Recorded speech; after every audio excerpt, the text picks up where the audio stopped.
ที่เราเจอกันเคยยังคิดมีฝันถึงเจ้าเสมอถึงตัวเราจะห่างแต่ใจก่อนบ่เคยห่างกันปีไกลบางวันอาจจะท้อบางวันอาจจะเหงา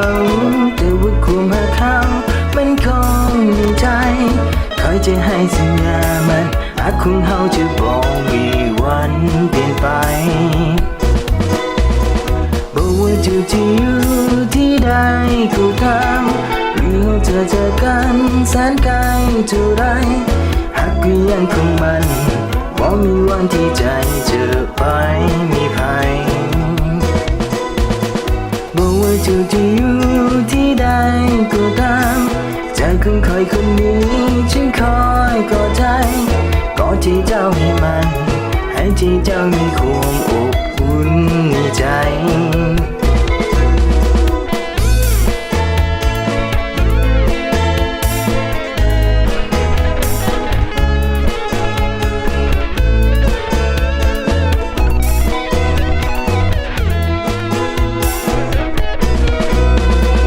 นับตั้งแต่วันนั้นมาจนถึงวันนี้ความรู้สึกดีๆที่มีกันมันบ่เคยจะเปลี่ยนหากยังเป็นเดิมเก่าที่เราได้ไปบางวันอาจจะท้อบางวันอาจจะเหงาแต่ว่าความหาเขามันคงในใจ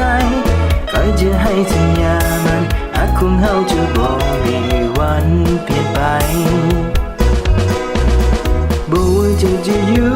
ที่ใดก็ตามหรือเราจะเจอกันแสนไกล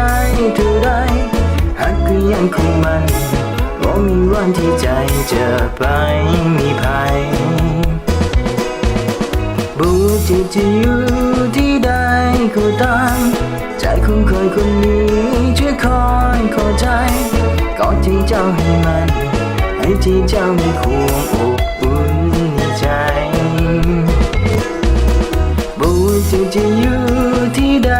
ก็ตามหรือเราจะเจอกันแสนไกลเท่าไรหากก็ยังคงมัน